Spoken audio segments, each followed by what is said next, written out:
Hare Krishna.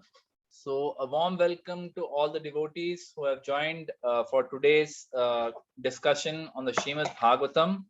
So, you would recall that last time we completed the discussion on the third on the first canto, chapter 19, and we completed the first canto along with that. And we said that today we will start the second canto of the Srimad Bhagavatam. So major step forward. Definitely a little bit unnerving for me personally, because the second canto is very heavy on philosophy, and there's not so much katha you'll see there in the second canto. It is more on philosophy. So I'll just try and keep that very brief and kind of speed through. Because third canto, again, a lot of beautiful pastimes start manifesting once more. In the second canto, if you recall what we discussed last time, Maharaj Parikshit actually, after after coming back from the forest, he came to know that he's been cursed. The moment he came to know he's cursed, he left. He immediately left his kingdom, left everything behind, crowned his son as the king, and immediately left for the Ganges to fast unto death. And then all the sages from all over the universe came to that place. And then Sukdev Goswami came there. We discussed in length about the the the character of Sukdev Goswami, who he is, how he's the most appropriate person to speak on the Srimad Bhagavatam.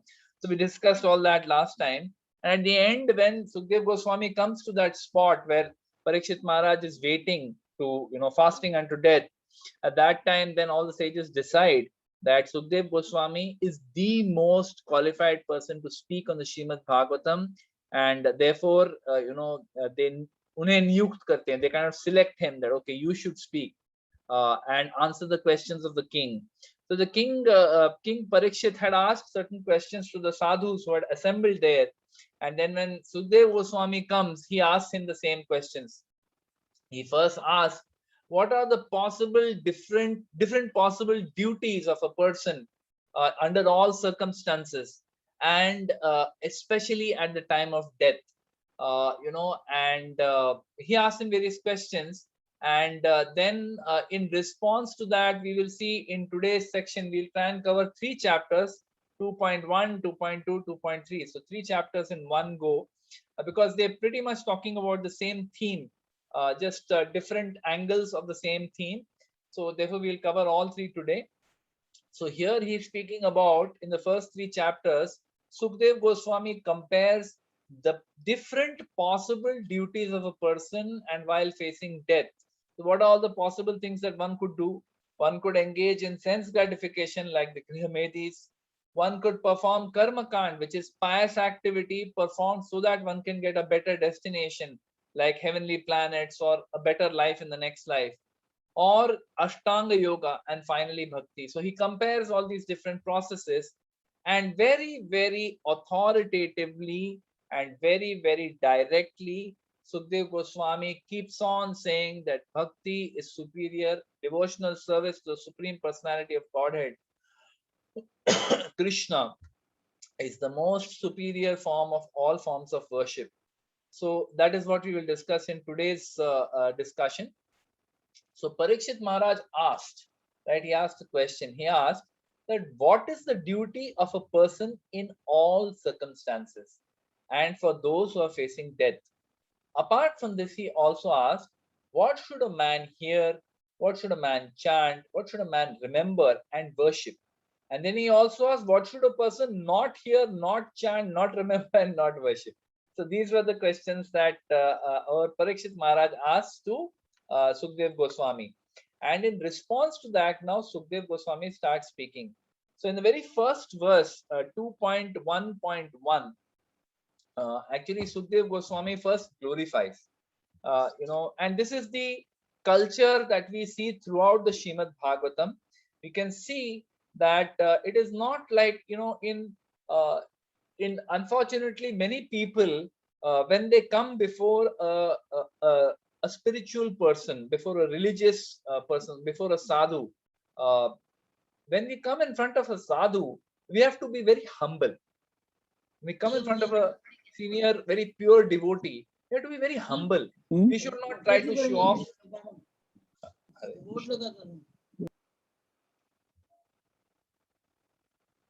Okay, so Ramana Prabhu, you can just mute somebody if they're. Yeah, I did. Yeah, thank you.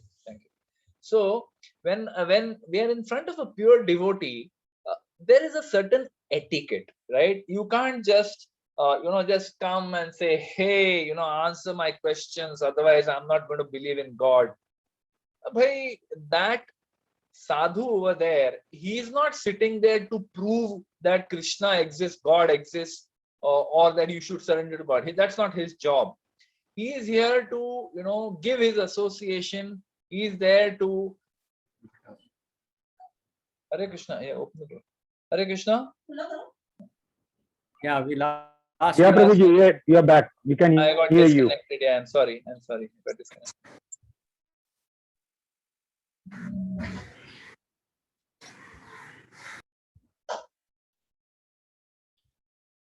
Yeah.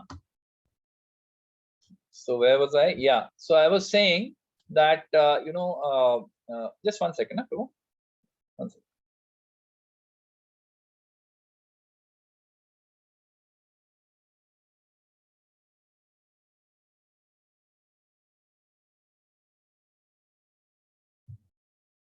So sorry for the disturbance. So when we're in front of a sadhu, when we're in front of a pure devotee, like what Parikshit Maharaj did last time, we saw that moment he sees Sukdev Goswami, Dandavat Pranam, like a stick, a stick, how a stick falls, stick doesn't fall like this, right? It just falls like this. So just practically Dandavat Pranam, like a danda falling down, like that he pays obeisances, and very respectfully, with great honor and reverence, he asks questions. And in response to these questions, Sukdev Goswami, he answers Parikshit Maharaj's question. Okay. So he says, first he glories. So now as I was saying, the culture. First, if someone asks a question with lot of awe and reverence, very respectfully, not in a challenging tone. Srila Prabhupada says that a disciple must certainly always question the guru before accepting. Don't accept a guru without questioning. That's all right. I mean, the guru also cannot be offended if you have asked questions. If you ask in the right spirit, in the right mood, in a mood of trying to understand. So even when Bhaktisiddhanta Saraswati Thakur, when he met Srila Prabhupada for the first time on 22 Ultaganga Junction Road in Calcutta in 1922, when he met him, Narendranath Malik and Srila Prabhupada, was then Abhay Charan De, they just paid obeisances. They saw a sadhu, they paid obeisances. So Abhay Charan, that time Prabhupada was named Abhay Charan. He did not want to go for this meeting, but his friend Narendranath Malik forced him. So they both were cultured, Brahmins. They paid obeisances as soon as they saw the sannyasi, they saw Bhaktisiddhanta Saraswati Thakur. Now, after paying obeisances, the moment they got up, immediately Bhaktisiddhanta Saraswati Thakur told them, "You look like educated young men. Why don't you preach the message of Lord Chaitanya in the Western world in the English language?" Straight instruction. Matlab, na aage na piche, direct, he took straight on the, in the heart. So Srila Prabhupada says that, I recall that I debated. I said, how is this possible? At that time, this is 1922, when the Quit India movement and whatever, Satyagraha movement, all of that had started with Mahatma Gandhi, and Srila Prabhupada at that time was a Gandhian, trying to fight in the independence movement. So he told Bhaktisiddhanta Saraswati Thakur that, hey, how is this possible? How can we go and preach message of Lord Chaitanya? Who will listen? Kaun sunega? Who will be interested? We are not a independent country yet. So why will people take us seriously? If we go to the Western world, they won't listen to us. So Bhaktisiddhanta Saraswati Thakur, he very nicely, very, very sweetly, but very firmly refuted every argument, every question that Srila Prabhupada threw at him, and very nicely. And Prabhupada said, I was feeling very happy to be defeated. And at that moment itself, he accepted this person as Guru. He accepted Bhaktisiddhanta Saraswati Thakur as Guru. So it is appropriate to ask questions of the Guru, but in the right spirit, not in a challenging, but in a humble spirit. And then when these questions are asked by Parikshit Maharaj to Sukdev Goswami first acknowledges, right? I mean, even today, If you see, when we talk about coaching language, when we talk about, training, when we train people, we say that when someone says something, first you acknowledge what they said, and then after that, kind of paraphrase what they said and praise them, and then start responding. So this is something that was demonstrated, 5,200 years ago by Sukdev Goswami. He says, your wonderful question is beneficial for all kinds of people, approved by transcendentalists and the supreme subject matter. So he's praising. He's saying that these questions that you have asked, right, is not just beneficial to you, because the responses that come are beneficial to everyone, right? Bhagavatam, while Parikshit Maharaj was made an instrument through whom the Bhagavatam was spoken, but we should not forget the fact that this is meant for everybody. Like Bhagavad Gita, Arjuna became the instrument through which Bhagavad Gita was spoken. Same way, Parikshit Maharaj, his descendant, his grandson, he became the instrument through which the Shrimad Bhagavatam was spoken. But you should understand that the Bhagavad Gita and Bhagavatam is not only for them, it is for us also. In fact, it is very much, it is more for us than for them. Because Parikshit Maharaj was already a Siddha, already a pure liberated soul, pure devotee of Krishna, who had anyway come to the banks of Ganges to give up his body, remembering Krishna. But still, on behalf of all of us, he asked, what is the duty of all people in all circumstances, and especially at the time of death? So then, first, of all the 5 questions that Parikshit Maharaj asked, Sukdev Goswami starts with the 4th question, that what should not be done, right? It is important to get that out of the way first. Ki ye to bilkul mat karo, right? We all need to understand that bhakti is not some sentimental mumbo jumbo. Okay, it is not some some emotional thing which is written by some. No, it's a very scientific, very logical, very rational way of approaching the Supreme Person by your behavior, by your actions, by your attitude, by your consciousness, pleasing the Lord by all of these things, right? I mean, we can please the Lord by our attitude. We can please the Lord by our words, by our actions, by so many ways we can please the Lord or displease the Lord. So very clearly, Sukdev Goswami makes it clear for all people for all time. Ki bhai, ye to tum mat karo. And then after that, he talks about what are the different options available. If you recall, last time we said that just before Sukdev Goswami had come on that spot, when these questions were asked by Parikshit Maharaj, there were all kinds of sadhus from all over the universe who had congregated there. So there were differing opinions ki kya karna chahiye. Should he do charity? Should he do dhyana yoga? Should he do this? Should he do that? There were various opinions that were coming. So therefore, Sukdev Goswami, he speaks about each of these opinions and then drives them away. But first, what he says, what shouldn't be chanted, what shouldn't be heard, what shouldn't be remembered. So the life of a Grihamedi. What is Grihamedi? So in the ashram, the 4 ashramas that are there, there is Brahmachari ashram, Grihastha ashram, then there is Vanaprastha ashram and Sannyas ashram. These are the 4 ashrams that are possible. So of these, the second one is Grihastha ashram. Now Grihastha ashram does not simply mean that bhai abhi hum shadi kar liye, baal bacche paida kiye, paisa kamaya, ho gaya. That is Grihamedi. Grihastha means a person who is in the married state, but the center of his life is not him or his wife or his children. The center of his life is the Supreme Lord. He lives his family life in such a way that everything that he does, yad karoshi, yad ashnashi, yad juhosi, dadasi, yad tapasyasi kaunteya, tat karushva mad arpanam. Everything is dedicated for the pleasure of Krishna. So this is what is a grihastha. And who is a Grihamedi? Grihamedi is a family family person, a householder who is simply living a life based on sense gratification. Janasya mohayam aham mameti. I am this body and everything in relationship to this body. These children, this wife, my parents, my grandchildren, my home, my my courtyard, my everything is all mine. May, it's all mine. So this is a Grahamedi. So here he says, a Grahamedi who is blind to ultimate truth.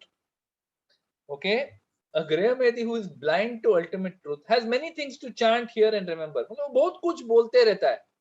वो बहुत कुछ he keeps chanting, hearing and remembering so many things, but none of them are connected to Krishna.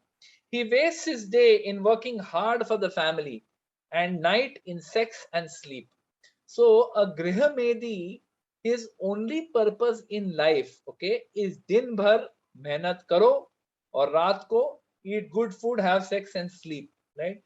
Now one may say that this is very a little heavy, thoda ye jyada ho gaya. But then Sukdev Goswami, remember at the very start of the Srimad Bhagavatam, if you recall, the very first verse, it was said that this Srimad Bhagavatam doesn't talk about anything like dharma, artha, kama, moksha. Those four topics are eliminated. So there is no question of perform your dharma, from that you will get artha, with that artha you can fulfill your desires, which is kama, and after you are sick and tired of all these things, then you can go for moksha, liberation. No, it's all out. पहले से निकाल दिया. अगर गलती से किसी ने पूछ लिया तो उसको वापस बाजू में हटाया जाता है, which is what he is doing here. He's saying that this is how the person, a Grihamedi, is wasting his time. We are wasting our time trying to accumulate those things which are temporary, which cause bad karma for us, and we cannot even take them with us. They don't even stay with us in our next lifetime. Whatever hard work you did to create a great estate, to to do whatever you wanted to, at the end of life it's all going to go away. Even the donkey, Srila Prabhupada speaks very strongly in various places in Srimad Bhagavatam, even the donkey, whole day he's struggling very hard with the washerman, carrying heavy loads on his back, very heavy loads. Why? Because at the end of the day, two things are going to happen. He's very, very enthusiastic. Ye do cheez hone wale end of the day. One, the dhobi is going to give me a fresh clump of grass to eat. I will get grass to eat. So he's very, very enthusiastically working, lifting big, heavy loads. And then second, he's thinking that she donkey which is there, I will enjoy sex life with her. And Srila Prabhupada says that the donkey, that's why we say you're such a donkey, you're such a fool. Because the donkey doesn't have the intelligence to understand grass is available everywhere, Baba. You can just kick that dhobi and run away. But he doesn't have the intelligence. He thinks, no, grass milega, so I have to work. So he works whole day and then he eats that grass. And then when he approaches the she-donkey kicks him in the face several times before he gets what he wants. He is willing to take those kicks in his face because he thinks I will enjoy. So in the same way, the Grihamedi also, because that is the focus of his life, he doesn't think of anything else. He's chanting, hearing and remembering only about his enjoyment. All his focus is on those things which are temporary, which are implicating him further in the material world and causing punarapi jananam, puranapi maranam. Again, he's taking birth in the womb of a mother. So this is Grihamedi. So Sukdev Goswami is condemning this kind of life. He says, this is an important verse. Dehapatya kalatra dishva atma sainyashva asatvapi tesham pramatto nidhanam pashyanapi na pashyati. We have quoted this pashyanapi na pashyati several times before. You might have heard this from me. Pashyanapi na pashyati means they see but they don't see. So he says the translation, let us just read the translation of this verse, an important verse one.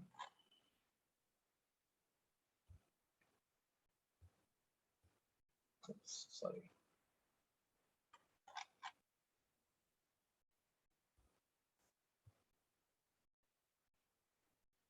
Yeah, 1 minute.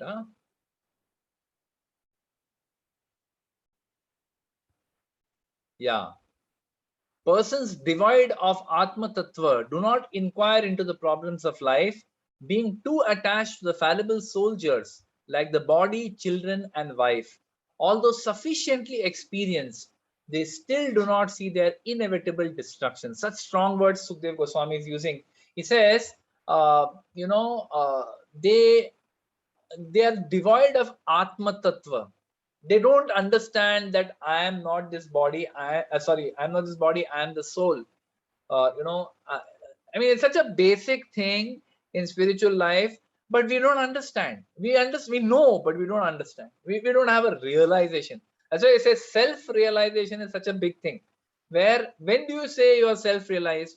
When you stop acting for sense gratification of this body. That's when you can say that, okay, I'm on the path of self-realization. We're not even self-realized, but on the path.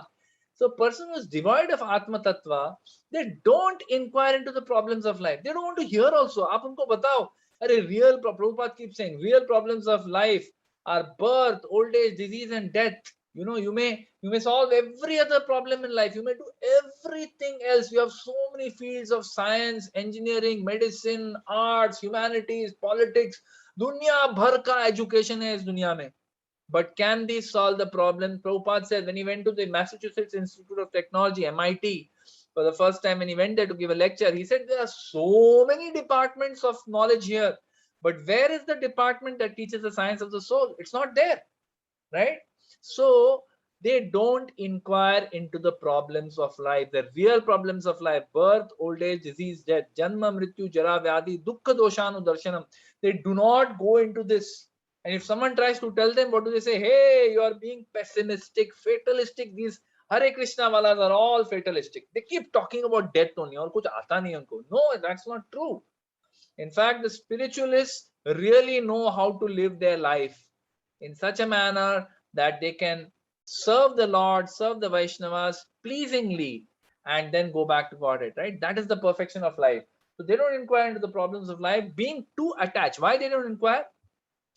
Because they are too attached to the fallible soldiers like the body, children, and wife. Very strong, okay? Fallible soldier. What is fallible? We said Krishna is Achyuta, meaning infallible, means he will never fail. Name bhaktya pranashyati means name bhaktya pranashyati. That's it. If Krishna has said my devotee will not perish, devotee will not perish. That's his promise. Now, fallible soldiers. Who are the fallible soldiers? First fallible soldier is the body. My body is my soldier, right? Which protects me from the elements, which protects me from hunger, which protects me from disease, and whatever, right? I mean, the body is nothing short of an army, right? It's got an army inside: the white blood corpuscles, it's got a digestive system, it's got an endocrine system. I mean, so many different systems inside the body. If you just take the veins and capillaries in our body, they can go around the earth several times, is what I hear. So that's the kind of body you have, right? Like a soldier. So that's a soldier, but still, what is Sukdev Goswami saying? Fallible soldier. Why? It's going to fail one day or the other. Ek ek karke system kharab hote jata hai. One day, the eyes become weak, right? Reading, you need reading glasses. Then hearing, you need hearing aids. Teeth start falling out. Hair becomes white. Hair has become white, right? Hair has become white. I mean, 10 years back, my hair was not this white. Today, the hair is fully white. So the body is fallible. It is going to fail today or tomorrow. We need to understand that. If you don't, you depend on this body, ek din wo aapko daga dega, aapko chhod ke chala jayega, right? So you have to be very clear. Fallible. Similarly, body, children, and wife or husband. If I am a woman, I may be depending on my husband. My husband is fallible, like I am fallible, he is fallible. Like I am fallible, my wife is fallible. We will die. We will give up our body at some point. We will not be able to sustain this body. Children, even children are fallible. We can't say that, bhai, I don't know about my wife and husband, wife or husband, but my children, they will take good care of me. We cannot depend. We cannot depend on anyone. So, what is Sukdev Goswami saying? Pashyan api na pashyati. They are sufficiently experienced. They see that their father died, their mother died, their grandfather died, grandmother died, father-in-law, mother-in-law, So many people are dying non-stop. Brothers die, elder brother, younger brother. So many people are dying. Sometimes elder brother dies, younger brother dies, and the middle brother is still alive and he feels कि नहीं मेरे को time है. अरे क्या time है? कभी भी जा सकते हो, right? You don't understand. Though they are sufficiently experienced, it makes no difference. Pashyan api na pashyati. They have seen, but they don't see. They don't see that their inevitable destruction is around the corner.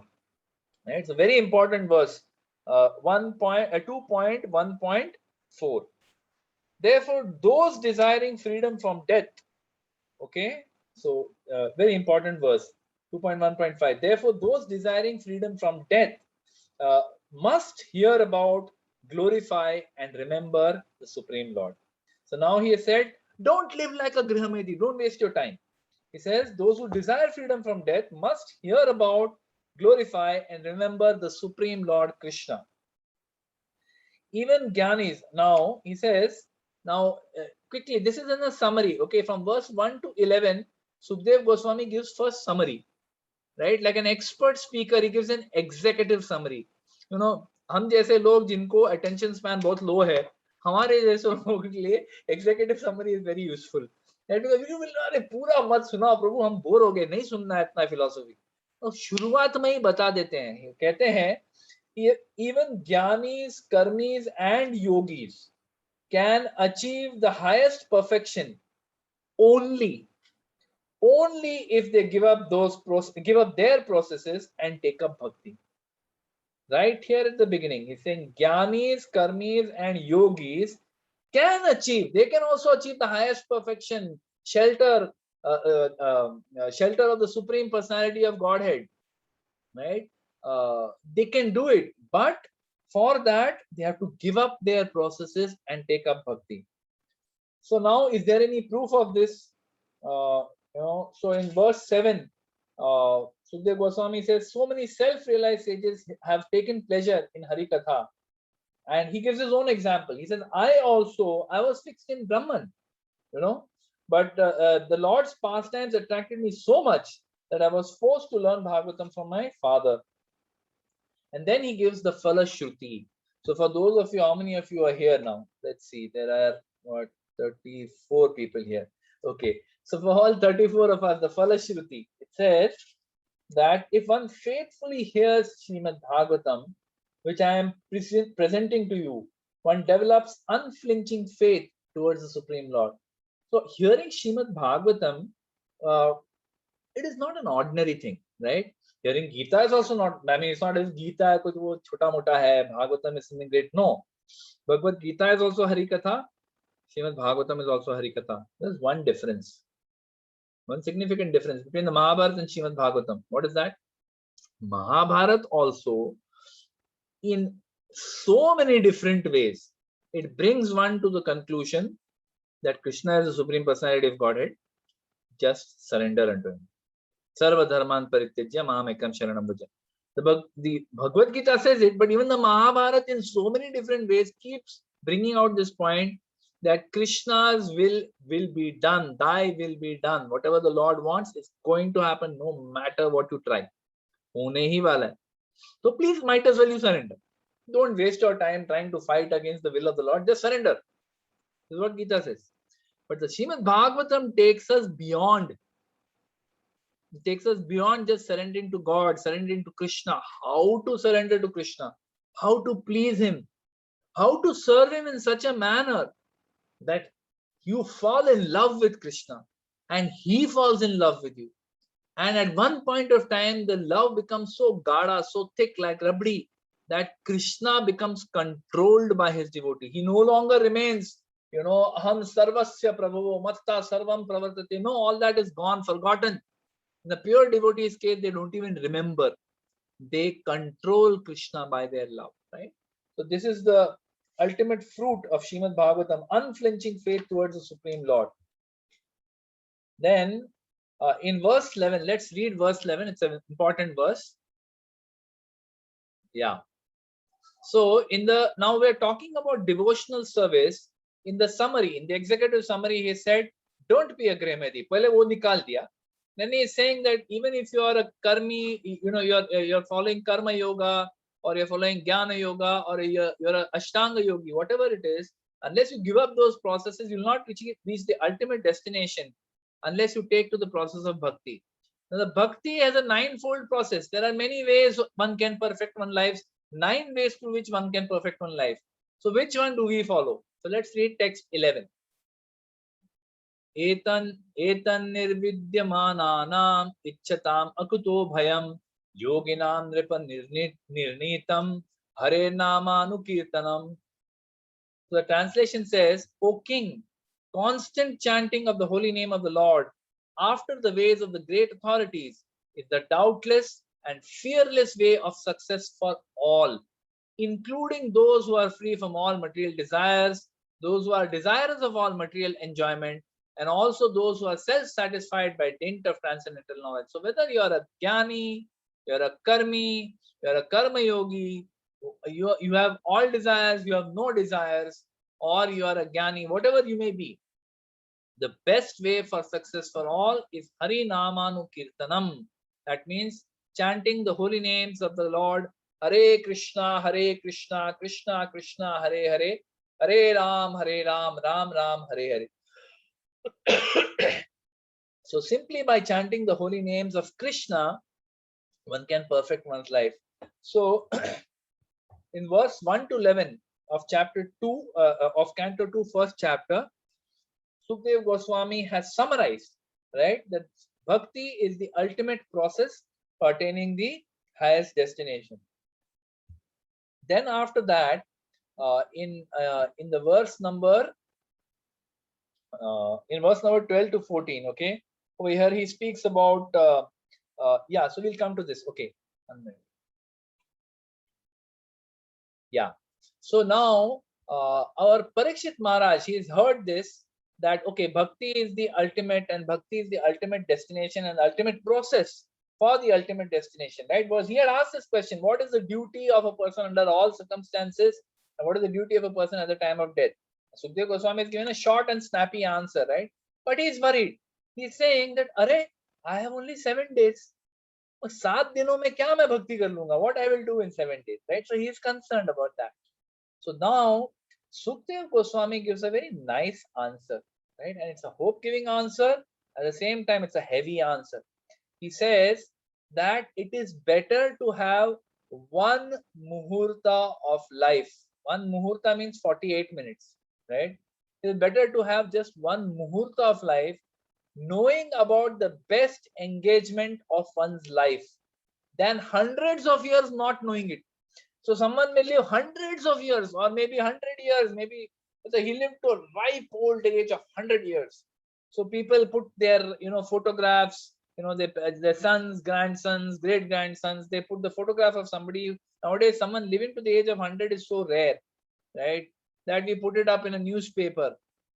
But Sukdev Goswami over here is saying excuse me, he's saying that it is better to have just 48 minutes, 1 muhurta, than living hundreds of years not knowing what is the best engagement for one at the time of death, or in life or in death, right? And he gives the example of Khatwang Maharaj. So Khatwang Maharaj was a king. Srila Prabhupada says that there are many such Raja Rishis, right? The Mahabharata keeps talking about Raja Rishis. The Srimad Bhagavatam, the Puranas are full of stories who were kings, but they were rishis. They were like saintly people. They lived their life like saintly people, fully surrendered. They were actually representatives of the Supreme Personality of Godhead. They were not just living their life for their own sense gratification and for their own ego and power games. No, kings, they had power. Definitely they had power. They had the intelligence of the Brahmanas to guide them, but they lived like rishis. They lived a very nice, wonderful life, surrendered to the lotus feet of the Lord. So he says Khatwang Maharaj was another such Raj Rishi. Khatwang Maharaj, this is from previous days. So he was invited to the heavenly planets to fight a battle along with the Devatas against the demons. So he was fighting this battle, and it went on for a very long time, this battle. And after this battle went on and on and on. Now you're fighting on behalf of the demigods who are devotees of the Supreme Lord. So even that is devotional service. Now after the battle got over, finally the Devtas won the battle. And then they were so pleased with the service that Khatwang Maharaj did. They told him that, oh dear king, we would like to give you some benediction. Ask for some benediction. So Khatwang Maharaj was very alert. Okay, now this is the great quality of a pure devotee. He was very alert. This is how he proves he was a Raj Rishi. Otherwise, he would be like any other Kshatriya, any other king, right? They asked, what do you want? Oh, give me sovereignty over the entire planet. Give me this, give me that. Dehi, dehi, dehi.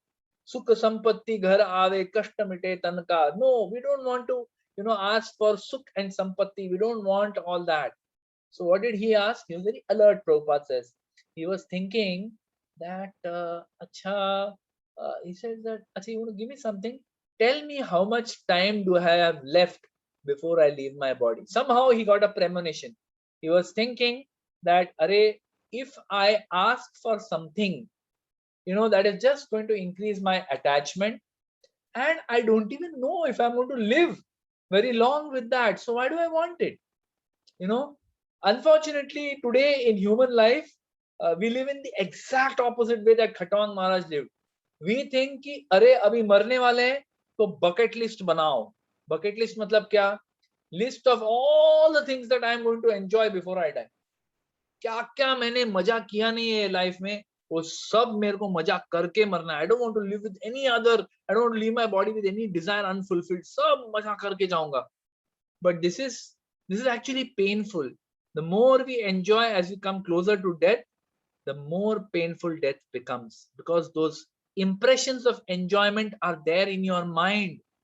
They get embedded in your mind. And at the time of death, all those impressions come to trouble you. And you start thinking, कि मैंने यार कुछ enjoy किया ही नहीं. I didn't enjoy. I could have done so much more. ये क्या हो गया मेरे साथ? ये तो मेरे साथ जाती हो गई. ये मेरे साथ, it's an unfair thing that has happened with me. I must take birth again. I must enjoy again. And the mind convinces you like that. The intelligence aligns, and that's it. You get another body. Punarapi jananam. Again, jathare shayanam. You'll take birth in some mother's womb again. But Khatwang Maharaj, no, very intelligent. He asked, how much time do I have left? Because if I am not going to live very long, then ये सब मैं आपका boon लेके मैं क्या करूँगा? So he said, this is my boon. Just tell me how much time I have. So then the demigods tell him that you have just one muhurta left. One muhurta. One muhurta means how much? 48 minutes. Immediately, Khatwang Maharaj didn't waste a single breath. Immediately he came to the earth planet, sat down in meditation, meditated on the lotus feet of the Supreme Personality of Godhead, and gave up his body. Right? So he set this example that, and that's what Sukhdev Maharaj is talking about, that like Khatwang Maharaj, better to have just one muhurta of life. एक मुहूर्ता, जब तुमको life का purpose पता है, you know what to do. It's like, if you're a doctor, right? I don't know if there's any doctor in this audience, but if you're a doctor and suddenly you see some person, falling on the ground, he's just fallen unconscious. A doctor knows exactly what to do. उसको सोचना नहीं पड़ता है कि अरे क्या करे इसको, how to save. No, he knows exactly what to do. He sees the symptoms, immediately he gets into action. He starts giving, this, what is it, CPR. First they give CPR to first bring the person to a point where they can be put into an ambulance. So usko CPR dete hain, they keep him breathing. If he has stopped breathing, then they start his breathing, loosen his clothing. They know exactly, it's like a drill. They know. उनको सोचना भी नहीं है, उनको बराबर पता है कि यही करना है. कोई और आके कुछ एडवाइस देने जाते हैं, बाबा I am a doctor, I know what to do, please, right, you please stay away, give me space, So in the same way, when a pure devotee knows that death is coming, immediately they are very, very focused. उसके बाद वो लोग एक पल के लिए भी अपना समय बर्बाद नहीं करते. They don't waste their time. They're very focused. They're very clear, right? So in the same way, we also hear the story. So that's what, Sukhdev Goswami is telling him. Khatwang Maharaj had only one muhurta. You have 7 days, dear king. Make arrangements. Prepare your consciousness to leave your body in full Krishna consciousness. आपके पास 7 दिन है, उसके पास सिर्फ 48 minutes थे. What's your problem, right? So Sukhdev Goswami is pushing back. And then we also see the same kind of, consciousness. What is the consciousness of a pure devotee? It's very important for us to understand how does a devotee react when they're faced with death. We have already seen one example. We have seen one example before. We saw the example of Bhishma Dev. Bhishma Dev had decided to give up his body. Now he is another special soul, right? One of the 12 Mahajans.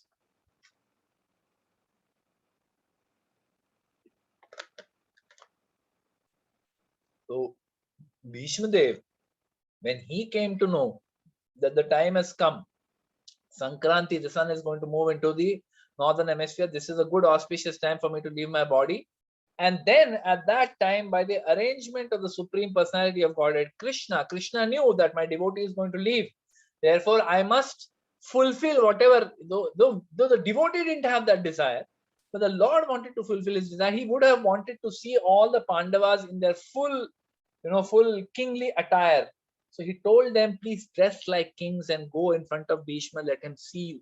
And then also he got Bhishma Dev glorified to instruct Yudhishthir Maharaj, on Raj Dharma. And then after that, Bhishma Dev, in full consciousness, he, at one point, he says, okay, the time has come.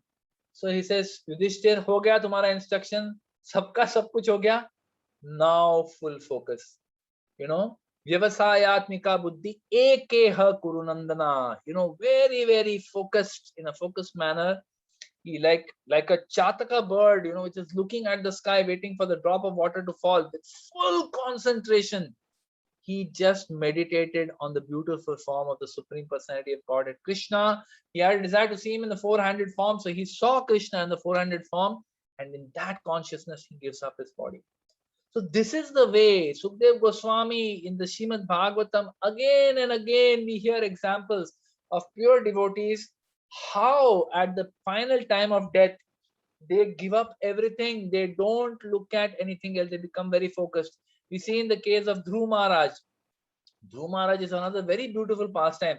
We know the story of Dhruva when he was a child, right? We all know that he was a child at that time. He went to the forest, and in the forest he because he wanted a kingdom greater than his father and his grandfather Brahma also, because he was insulted by his stepmother, and his mother also told him, better you go and take shelter of Vishnu. Then he goes towards the forest, and Narad Muni instructs him, tests him first, then instructs him, and then he goes and performs these awesome austerities. And then the Supreme Personality of Godhead comes before him, blesses him, and then he rules the earth for many, many years, for 36,000 years.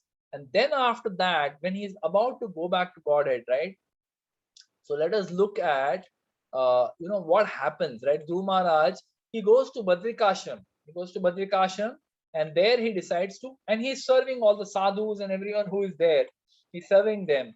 And then at one point, he developed ecstatic symptoms in his body, and he completely forgot his bodily existence, and he became liberated from material bondage. So he was, last tar jo bolte hain of material attachment, wo bhi cut gaya, right? And he became liberated. As soon as the symptoms of his liberation were manifest, he saw a very beautiful airplane coming down from the sky, right? And in that he saw 2 Vishnu Dutas looking very effulgent.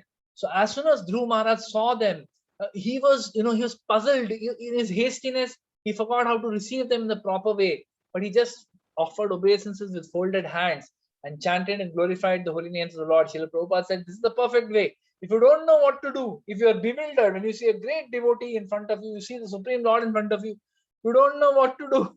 You don't know how to glorify the Lord. हम लोग इतने काट के उल्लू हैं, हम लोग को कुछ आता नहीं है. But if the Lord comes in front of you, you don't know what to say. If a pure devotee, very exalted Vaishnava comes in front of you, you don't know what to say. Pay obeisances In your mind, chant Hare Krishna, Krishna Krishna, Hare Ram, Ram Ram, Hare Hare. So Dhruva was also, he was chanting like this. He was glorifying the holy names of the Lord. So then this Nanda and Sunanda, the confidential associates of Lord Vishnu, they tell him, dear king, please attentively hear what we are saying. When you are 5 years old, you please the Supreme Personality of Godhead. We are the representatives of the Supreme Personality of Godhead when we specifically sent here to take you back to the spiritual world, right? So neither your forefathers nor anyone has achieved such a transcendental planet like you have, Dhruvaloka. So where Lord Vishnu personally resides, that's where we're going to take you. So it is described that now what would you do, right, if you see two personal associates of Lord Narayan coming there to in the in the Viman, chalo आओ, come, we'll take you back to Godhead. No, he didn't just he didn't just go into the airplane. It is said that when he heard the sweet speeches of the Lord's associates in Vaikuntha associates from Vaikuntha planet, what he do? He first immediately took a sacred bath. He dressed himself with suitable ornaments, performed his daily spiritual duties. मतलब सब कुछ किया उसने. He didn't just say कि अरे आ गए ना मेरे को लेने के लिए, चलो, let me go. He did everything. He prepared himself. Proper etiquette he followed. He offered his respectful obeisances to the great sages present there. There are many sages, right? This is Badrikashram. So many great sages are anyway residing there. He could have told them, Tata, mera ho gaya. I am going back to Godhead. You guys, good luck to you.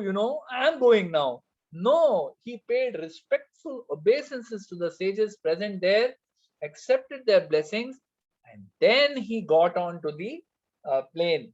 And this is the way in which he went back to Godhead.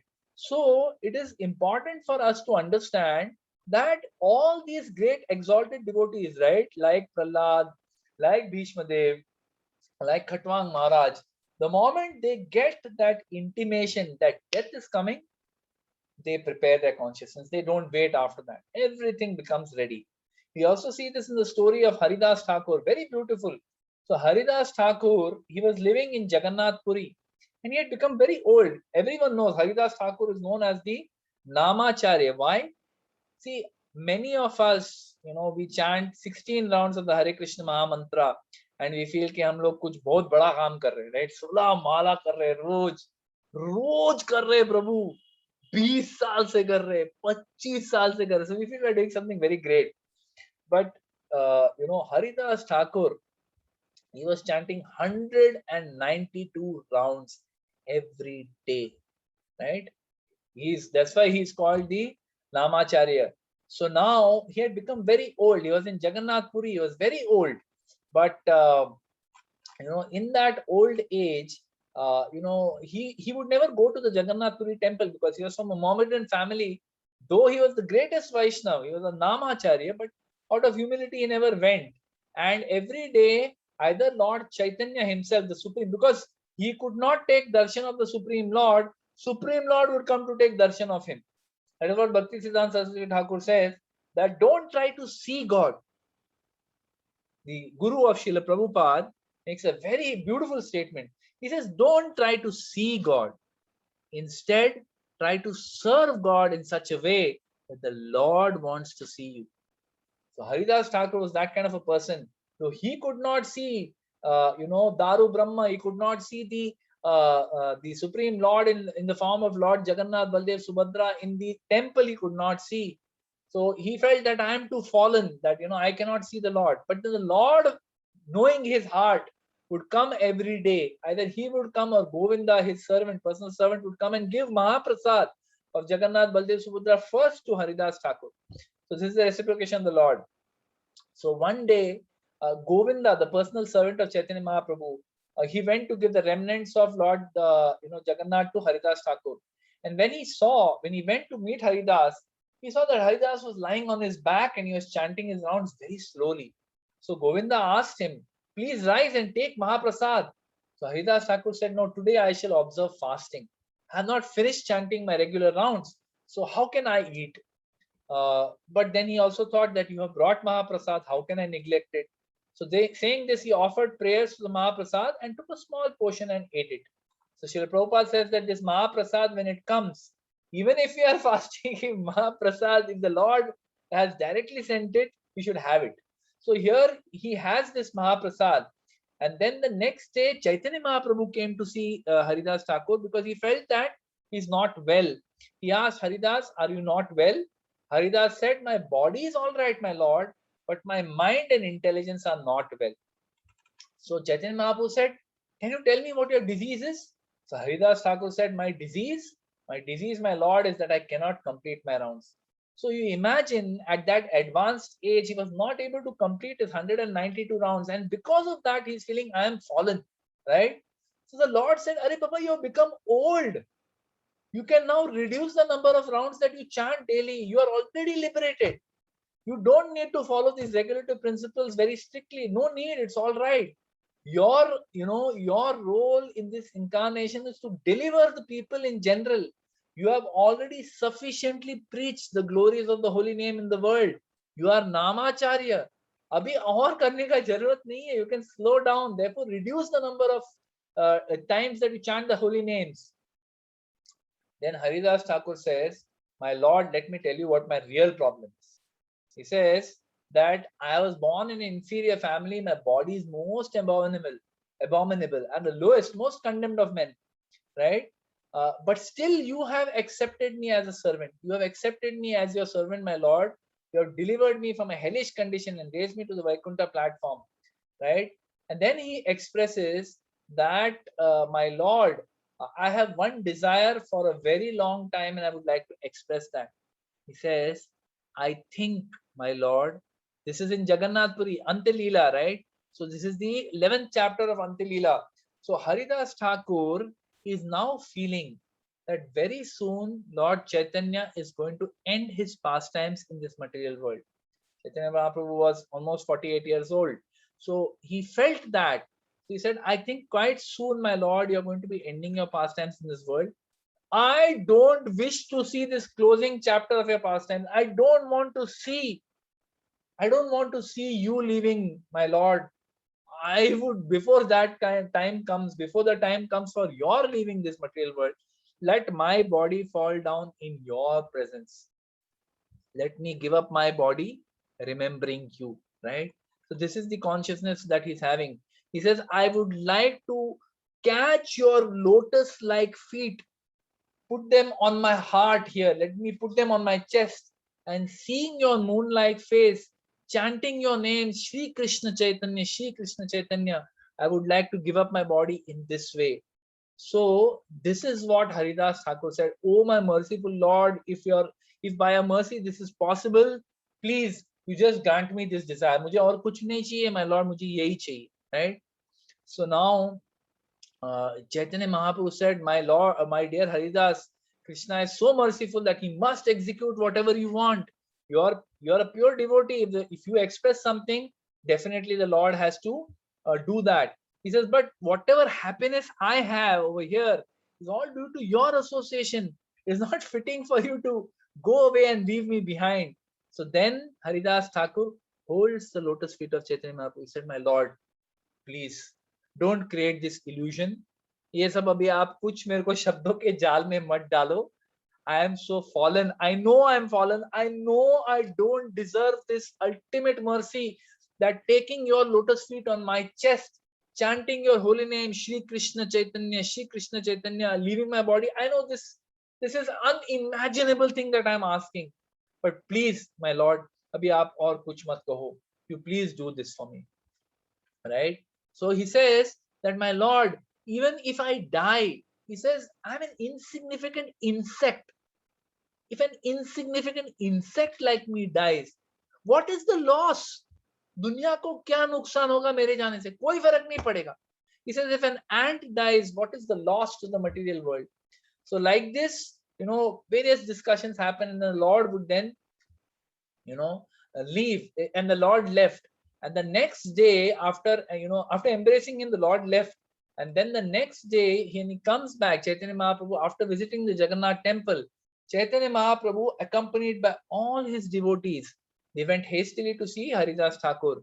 And when they came, Haridas Thakur, he offered, it was very beautifully depicted in this past, in this drama on the life and lifetime of Haridas Thakur. Very beautifully, the devotee who acted as Haridas Thakur, he goes and each and every Vaishnava who is there, he goes and pays obeisances to him in his old bent up body. He goes and pays obeisances to everybody. And there is ecstatic kirtan going on. Swarup Dham, first Lord Chaitanya starts doing kirtan. And then Vakreshwar Pandit starts dancing. Then Swarup Damodar Goswami, he starts doing kirtan in front of all the great devotees like Ramananda Rai, Sarvabhaum Bhattacharya. Chaitanya Mahaprabhu began to describe the holy attributes of Haridas Thakur. Like as though he had 5 mouths, he was glorifying Haridas Thakur. The more he described him, the more his happiness increased. So like this, while this was going on, wonderful kirtan is going on, the glorification of Haridas Thakur is going on. Suddenly at one point, Haridas Thakur made Chaitanya Mahaprabhu sit down in front of him. He fixed his eyes like 2 bumblebees on the lotus feet of the lotus face of the Lord. He held the lotus feet of Lord Chaitanya upon his chest and took the dust of the feet of all the devotees present and put it on his head. And then very deeply looking at the, drinking the sweetness of the face of the Lord, he started chanting the holy name, Shri Krishna Chaitanya, Shri Krishna Chaitanya, Shri Krishna Chaitanya. Like this chanting, tears were gliding down his eyes. And while chanting the holy name of Shri Krishna Chaitanya, he gave up his life air and left his body. So like this, right? This is the way that devotees want to leave their body. This is the essence. We may have heard art of living. This is the art of leaving. Again and again in the Srimad Bhagavatam, in the Chaitanya Charitamrita, we keep hearing that life is what it is, but death is an examination. So we must be ready for that exam. Unless we are very focused, we will miss the boat. At the time of death, we will think of something else, and then we will get distracted. So over here, after giving these examples, right? Sukdev Goswami gives these examples. Then then after that, he speaks about Ashtanga Yoga, right? Sukdev Goswami speaks about the path of Ashtanga Yoga, which was the opinion of some of the sages in the assembly, and he will give his opinion at the end of the 2nd chapter, right? So he talks about Ashtanga Yoga, where he speaks about the different processes of Ashtanga Yoga: Yama, Niyama, Asana, Pratyahara, Pranayam, Dharana, Dhyana, and Samadhi. So the 8 stages, each of these stages are described, and a description is given. We'll not get into the details. And then Parikshit Maharaj asked a question about this dharana. Dharana means fixing the mind on the Lord's form. So he asked this question: how is this dharana accomplished? What is a bona fide dharana ashraya? Meaning, when you are fixing your mind on Lord's form, which form should you fix your mind on? So then Sukdev Goswami gives 2 options. He says, if the mind of the yogi is affected by the 3 modes of material nature, means he's not a perfect yogi yet, he's still affected by mode of goodness, mode of passion, mode of ignorance, then he should meditate on the Virat Purush, the universal form of the Lord. And then between verse 26 to 37, a description is given of this Virat Purush. So, first 26, 27, and 28, the 14 planetary systems, Patala, Rasatala, Mahatala, Talatala, Sutala, Vitala, Atala, Mahitala, Bhuvara, Swarga, Maharloka, Janaloka, Tapoloka, and Satyaloka.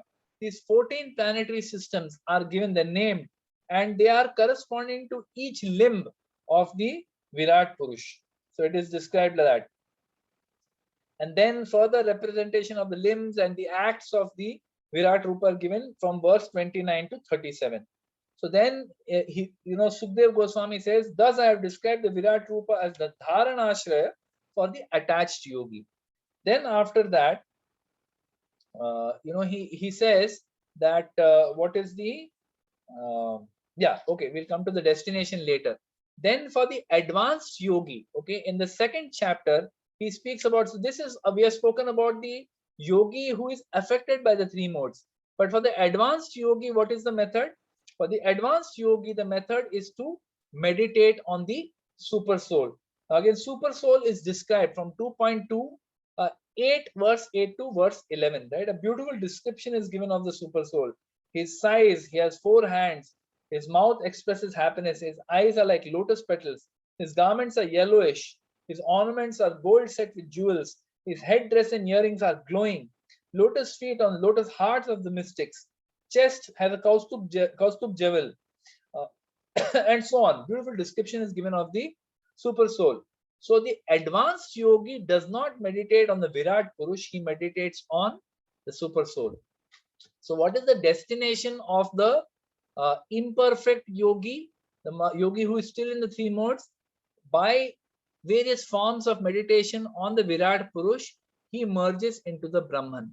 Whereas the advanced yogi who is meditating on the super soul attains direct liberation. So Sukdev Goswami speaks about this Ashtanga yoga, but he says that this is not the ultimate thing, right? He says that ultimately, he says that, sadhana bhakti, the bhakti of, devotional service to the Supreme Personality of Godhead or Krishna is the ultimate. Then in the second chapter, the first few verses, Karma Kanda is spoken about, right? Karma Kanda means what? Performing. So one may ask this question, that attaining Swarga, while we are talking about what is the, the goals, right, for a person who is living at all, under all circumstances, थोड़ा सा कर्म कांड भी चलेगा ना, कर्म कांड करके if I can attain Swarga, the heavenly planets, is it worth it? So he says no. The path of Vedas give temporary pleasures which are just like enjoyment in a dream. Therefore, an intelligent person, he works only to keep his body and soul together. An intelligent person works only to keep his body and soul together. मतलब वो unnecessary मेहनत नहीं करता, श्रम नहीं करता. It doesn't work like a donkey foaming at the mouth, thinking that, oh, I will get grass, oh, I will get sex life. No, he doesn't work like that. He just works to keep body and soul together, right? So there's a very beautiful verse in the 4th and 5th verse. Let's just go to that verse.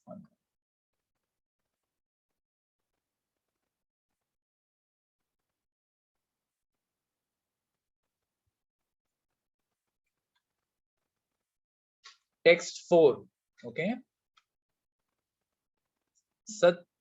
सत्यांशितो किं कशिपो प्रयासे बाहौ स्वसिद्धेहि उपरबहन्हे किं सत्यंजलो किं पुरुधान पार्थ्या दिग्वल्कलादो सति किं दुकूले. Translation, he says, when there are ample earthly flats to lie on, meaning, when the earth is, there's a lot of flat space on the earth. So what is the meaning? Okay, here Sukdev Goswami is explaining that what is the meaning of working only to keep body and soul together. Matlab ekdam basic, right? Now we can't imitate this. This is the behavior of a Paramhamsa. But he is explaining कि तुम इतना जो मेहनत करते हो to get a comfortable house, to get a comfortable bed, to get a comfortable pillow, to get many vessels, nice cutlery and crockery, good clothes, right? We are all struggling for these things. Now Sukdev Goswami is saying, iski kya jarurat hai? He says, when there are ample earthly flats to lie on, meaning flat jameen hai, what is the necessity for cots and beds? When one can use one's arms, I say, what is the need for a pillow? When one can use the palms of his hands, what is the need for variety of utensils? When there is ample covering or the skins of trees, bark of trees, what is the necessity of clothing? It's very heavy. This seems very heavy. But the point that is being made here is we are wasting our valuable human form of life.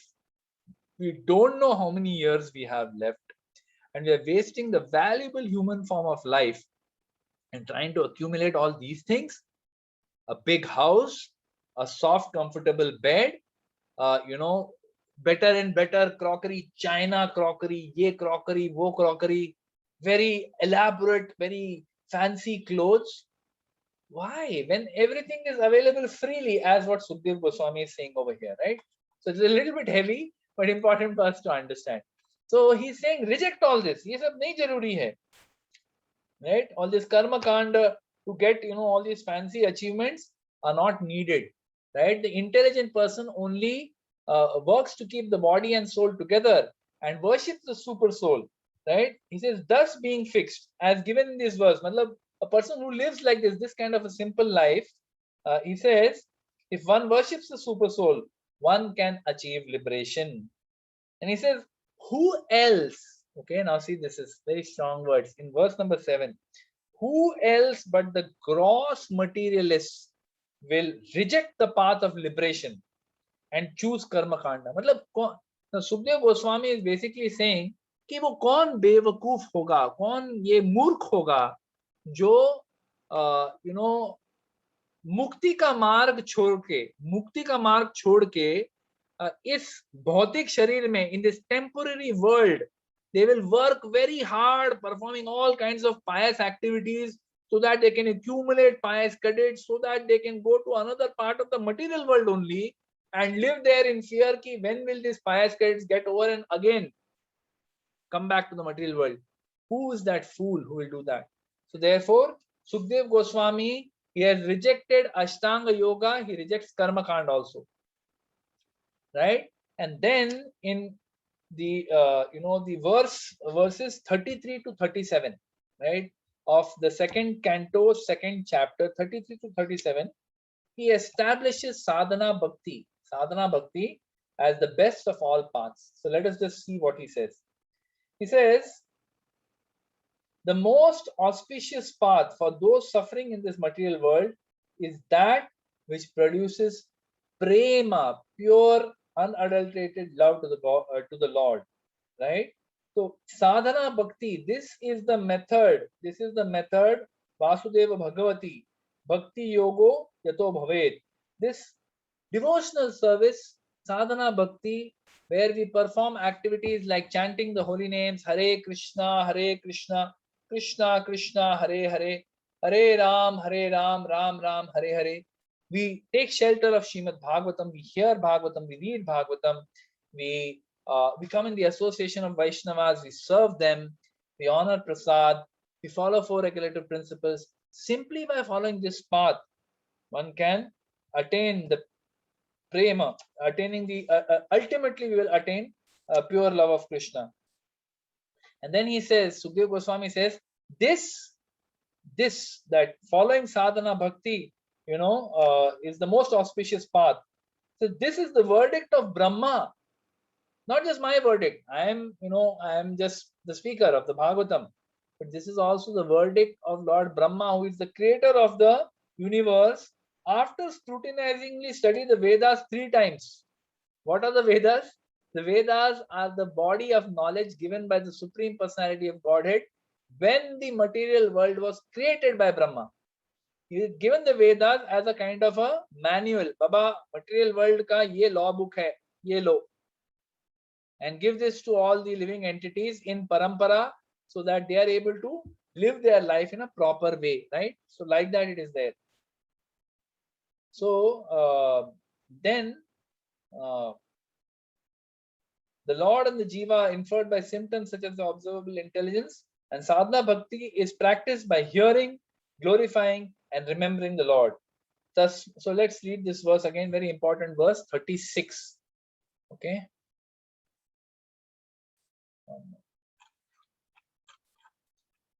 Yeah. Text 36, 2.2.36. Tasmat sarvatmana rajan hari sarvatra sarvada Shrotavya kirtitavyascha smartavyo bhagavan drinam.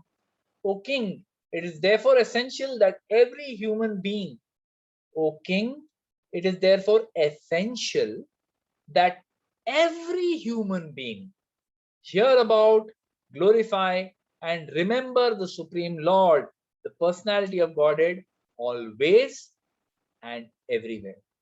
Right? So he's given the essence over here to our Parikshit Maharaj.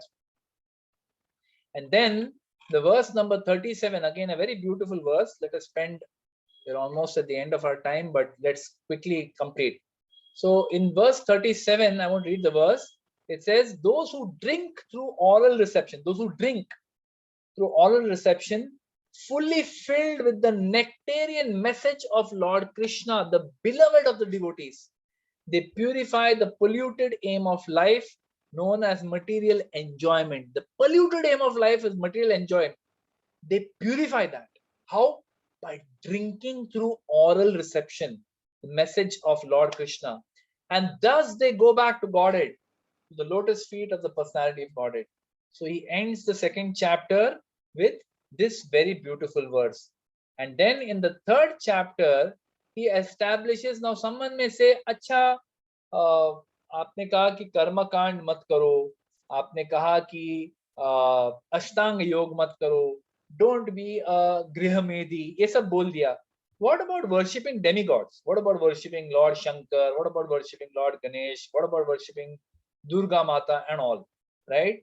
So here in the third chapter, is like, pure devotional service is compared to the demigod worship. And again, Sukdev Goswami establishes the superiority of pure devotional service for demigod worship.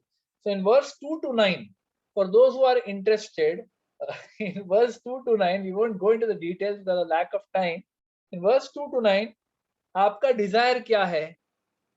2.3.2 to 9. Okay, what is your desire? Accordingly worship the correct. So there's a match the column, there's a table given there, you can do match the column based on what is your desire. Accordingly worship this demigod.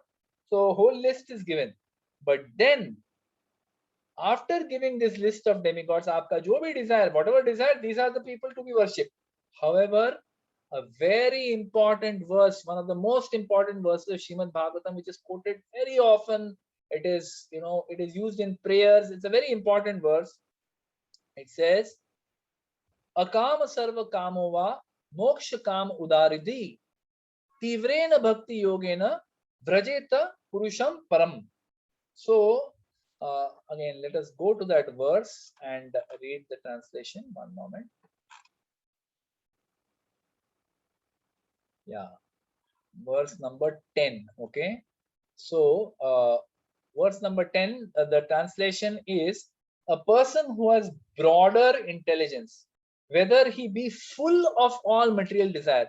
मतलब आपके हृदय में इच्छाओं की नदी बह रही है, आपकी इच्छा, आपके मन में इच्छाओं का महासागर है, ocean of desires are there, full of material desire. और अकाम, you may be sarva kamo, or you may be akama, you have no material desire. Or moksha kama udaradhi, even if you are moksha kama, you have a desire to attain liberation. Whatever is your desire, by all means you must worship the supreme whole, the personality of God. He's saying, if you have a desire, rather than worshipping the demigods, ये जो मैंने list दिया है अभी, उनको worship मत करो. Please worship the supreme personality of Godhead. Very important. So one may ask the question, if this Tivra Bhakti to the Supreme Lord is the only auspicious practice, then will demigod worshippers naturally, will they graduate to Tivra Bhakti at some stage? This is a question that many people may have, right? कि हम जो कर रहे हैं वो करते रहेंगे, ultimately सब एक ही है. It is not so. What is Sukdev Goswami saying? All the different kinds of worshippers of multi-demigods can attain the highest perfectional benediction, which is spontaneous attraction unflinchingly fixed upon the Supreme Personality of Godhead, only by the association of the pure devotees of Lord. Apne aap, you are worshipping a demigod, you will not go to the lotus feet of Krishna, you will stay. Because the demigod को आप worship करोगे, वो आपकी इच्छाओं की पूर्ति करते रहेंगे. and therefore you have no reason to surrender to Krishna. You feel this is going great, yeah. I do a little bit of austerity, I do a little bit of worship to these demigods, all my material desires are fulfilled.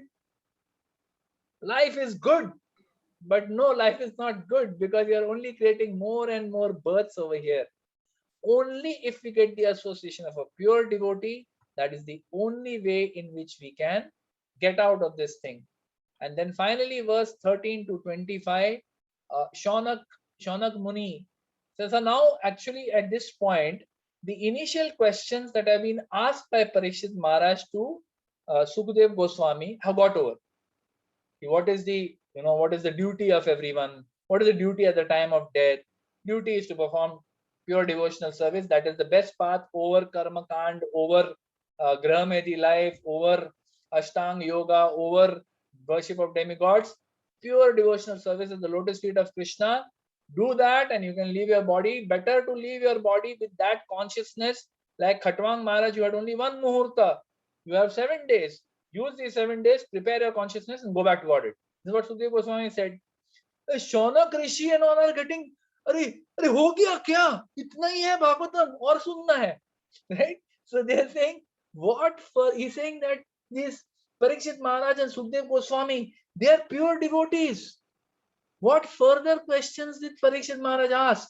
They must have discussed Hari Katha, because any other activity steals away the lifetime. So again, very important verse number 17. Let's read that verse. One moment. Sorry. Yeah, text 17. This is another very important verse from the Srimad Bhagavatam. Ayur harati vaipumsam udyan ashtam cha yannaso tasyarte yachano nita uttama shloka vartaya. By both by rising and setting, the sun decreases the duration of life of everyone. Every time the sun rises, every time the sun sets, आपका life का duration कम हो रहा है. You're going closer to death, 1 day closer to death with every day, 1 hour closer to death with every hour that has passed. Right? Death, time is just consuming you. You don't even realize. Every time the sun sets and rises, duration of life is being decreased. Except one who utilizes the time by discussing topics of the all good personality of Godhead. Therefore, Suta Goswami says, tell me more, or batao. And that is where the third chapter kind of ends. And then the 4th chapter, again, further questions of Maharaj Parikshit will start, and the process of creation will be described next time. So I'll stop here. Thank you very much. Srimad Bhagavat Mahapuran ki jai, Srila Prabhupada ki jai, Srila Gurudev ki jai, Nitai Gaur Premanandi, Hari Hari Bol. Thank you very much. Hare Krishna. Any questions or comments from anybody?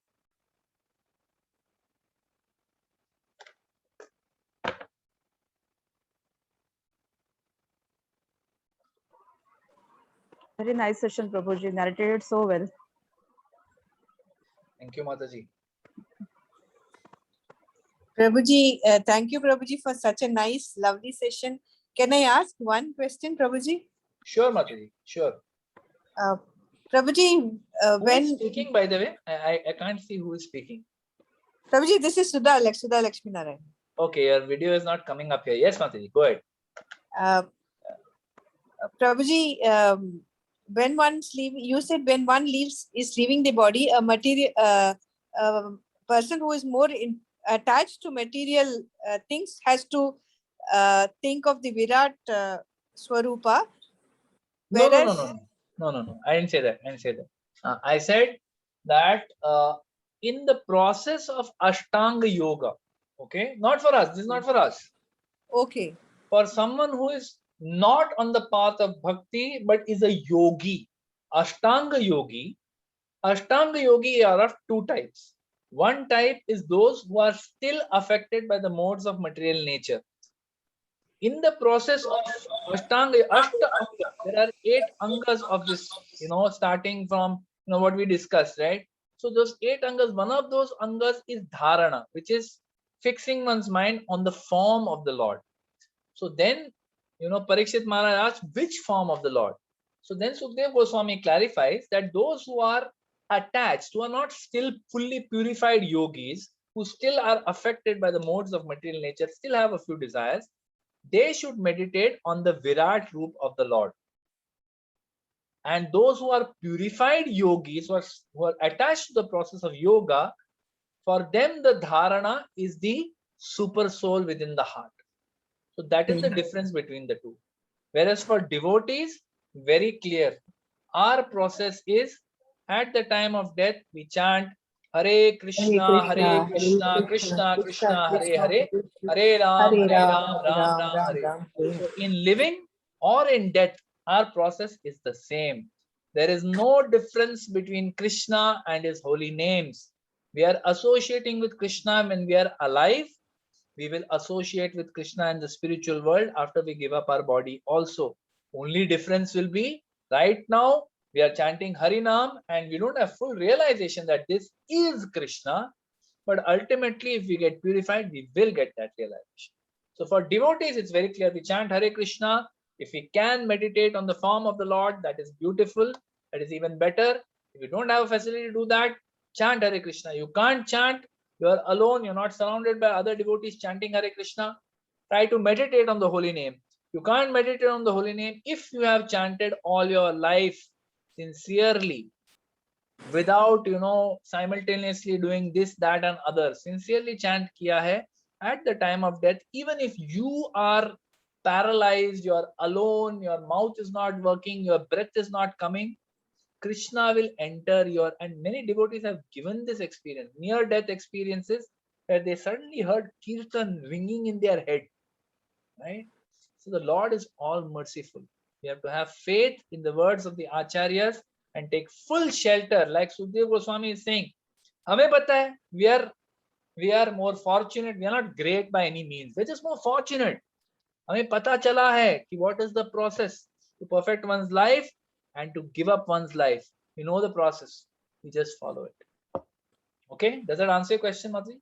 Yes, Prabhuji. Thank you, Prabhuji. Hare Krishna. Hare Krishna. Any other comments, questions, anybody? Hari Bol, Hare Krishna.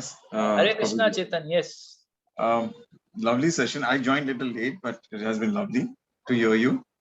Wanted to ask that in case of my mummy, in fact, I wanted to say, she has been always chanting Shri Krishna Sharnam Mama. Okay, Pushti Marg Vaishnav Parampara. Yes. And I have been playing the Hare Krishna Maha Mantra of the chanting box machine that we have. Yes. So I've been playing in all our rooms. Okay, so in her room also we have been playing, and so she did not chant She did not chant Hare Krishna Maha Mantra regularly, because it used to take a lot of time, and then because of her old age and all that. But then when she passed away, she used to chant that Shri Krishna Sharmama, but Hare Krishna Maha Mantra has to always play, and it was continuously playing throughout the 24 hours, 24/7 has to play them. So in such cases where devotees or Vaishnavas, they are not chanting, but they are just hearing it, what is the impact of it? Can you please throw light? Only hearing. Very beautiful question. In fact, at the time of death, when we approach death, the only sense that is really working still, as we grow older and older, all our senses will start to fail. Hearing is, one of the important senses. So if all our life we have been chanting the holy names of the Lord, right? We get habituated with it. It becomes part of our consciousness. Somehow, by the mercy of the Lord, at the time of death also, those words will come in your mouth. Okay. Now, if you're, like I said, if you're not able to, okay, then by the grace of the Supreme Lord, some devotee will organize for Harinam to go on along you, right? I mean, there are many examples of devotees who are in coma, who left their body in coma, completely unconscious, but still there were Vaishnavas sitting around them, chanting their rounds, chanting rounds, extra rounds for them, doing Harinam Kirtan, and amidst rip-roaring Kirtan, they have left their body. So this also is equally a bona fide process. If a devotee has all his life or all her life been sincere, been honest in their bhakti, in their sadhana, and just because at the time of death they are incapacitated, doesn't mean the Supreme Lord will say, no, no, no, no, you didn't chant, so you can't go. No, it's not like. Krishna is all merciful. He is waiting to bring us back to him. So definitely, if at the time of death, a person who's already been a devotee all their life, at the time of death, if we play the holy name for them, then they can't chant. Certainly, that is very, very purifying, and it is equivalent to personally chanting the holy names. So that's what I would like to share. Fine, But that thank does you. not mean Hmm. that somebody who has not chanted all his life, has been sinful all his life, at the time of death हम लोग वो कान के यहाँ पे speaker डालेंगे, so he will go back to Godhead. No, he may still get a better destination. Because of his sinful activities, he will take birth again. But if somehow by the grace of the Lord, incalculable, incomprehensible, it's we can't understand it, right? By the grace of the Lord, if while hearing that he also chants Hare Krishna, Krishna Krishna, Hare Hare, Hare Ram, पूरा मंत्र भी नहीं बोल पाया एक वो हरे कृष्णा भी बोला, that is also for the Lord. He sees the intent with which somebody is chanting. We hear the story of Ajamil in Srimad Bhagavatam, who was extremely sinful, and at the time of death, when the Yamdutas came to take him away, he did not even remember Narayan. He called his son Narayan. Narayan. Out of his great attachment to his son, he called out Narayan. And immediately the Vishnu Dutas came and told the Yamadutas, hey, sorry, ये अभी तुम्हारे jurisdiction से निकल गया है. अभी ये हमारा, he's our property, you can't touch it, right? अपना आदमी है, like that. So this is the merciful nature of the Lord. We should not depend only on the merciful nature of the Lord. We have to make our efforts, but we have to understand ultimately it is the merciful nature of the Lord only and the Vaishnavas which will protect us. But we have to fight our own battle till we are alive, till we have energy, we have to keep. Okay? Thank you. Thank you very much, Prabhuji. Hare Krishna, Hare Krishna. Very well, Hare Krishna. All right.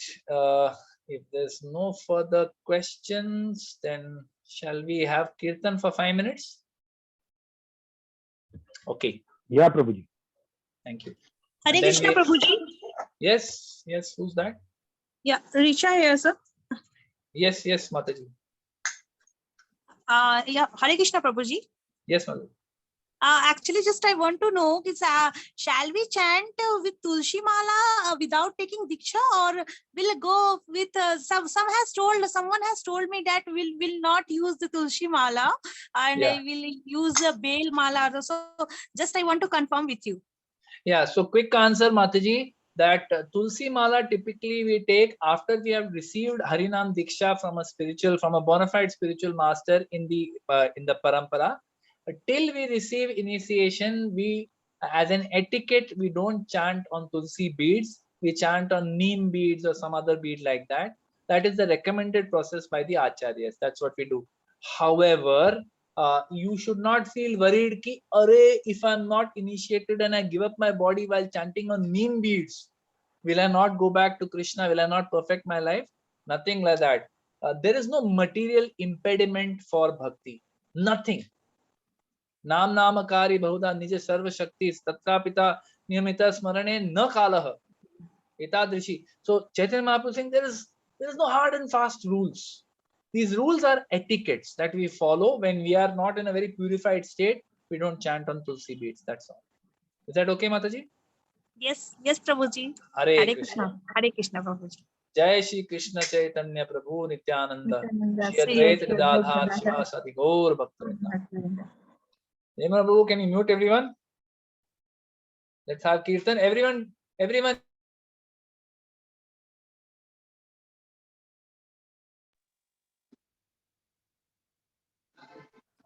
Prabhuji, unmute yourself. Hare Krishna, Prabhuji, unmute yourself. I didn't know I am on mute. Sorry. So I was saying that last week I requested everyone please start your video if it is possible. So we can all chant along. Keep yourself on mute, but start your video so we can all see each other while we are chanting Hare Krishna. Thank you. Jai Shri Krishna Chaitanya Prabhu Nityananda Shri Advaita Gadadhar Shivasati Gaur Bhaktavinda. Hare Krishna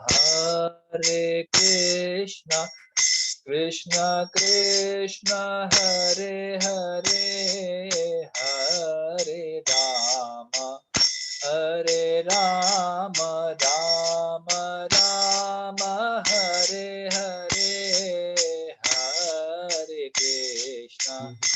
Hare Krishna Krishna Krishna Hare Hare Hare Rama Rama Rama Hare Hare Hare Krishna Krishna Krishna Hare Hare Hare Rama Rama Rama Hare Hare Hare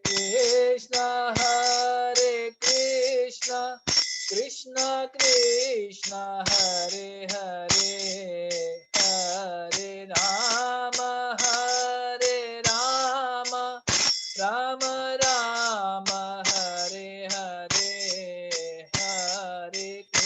Hare Krishna Krishna Krishna Hare Hare Hare Rama Rama Rama Hare Hare Hare Krishna Krishna Krishna Hare Hare Hare Rama Rama Rama Hare Hare Hare Krishna Krishna Krishna Hare Hare Hare Ram Ram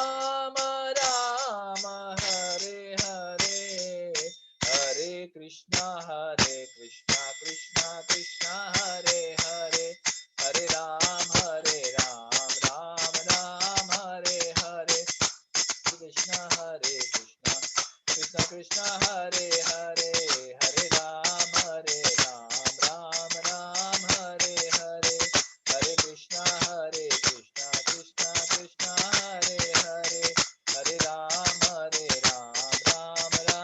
Hare Hare Hare Krishna Krishna Krishna Hare Hare Hare Ram Ram Hare Hare Hare Krishna Krishna Krishna Hare Hare Hare Ram Ram Hare Hare Hare Krishna Krishna Krishna Hare Hare Hare Ram Ram Hare Hare Hare Krishna Krishna Krishna Hare Hare Hare Ram Ram Hare Hare Hare Krishna Krishna Krishna Hare Hare Hare Ram Ram Hare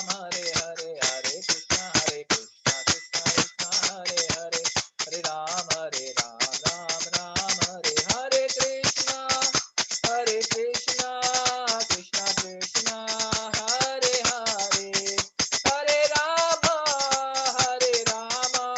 Rama Rama Hare Hare Jaya Radha Gopinath Radhe Jai Gauranitai Gauranitai Jaya Gauranitai Jaya Jaya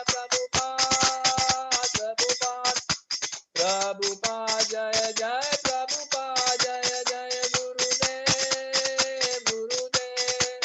Gurudev Jaya Jaya Gurudev Nitai Gaura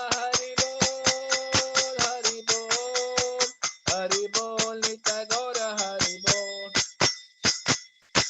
जय श्री हरिनाम संकीर्तन की जय कलयुग पावन श्री हरिनाम संकीर्तन की जय गोलोकेर प्रेम धन श्री हरिनाम संकीर्तन की जय श्रीमद् भागवत महापुराण की जय, श्रील प्रभुपाद की जय, श्रील गुरुदेव की जय, निताय गौर प्रेमानंदी, हरि हरि बोल।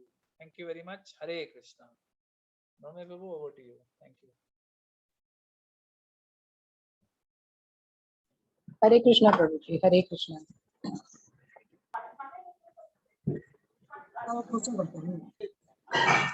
Hare Krishna, Prabhuji. Hare Krishna.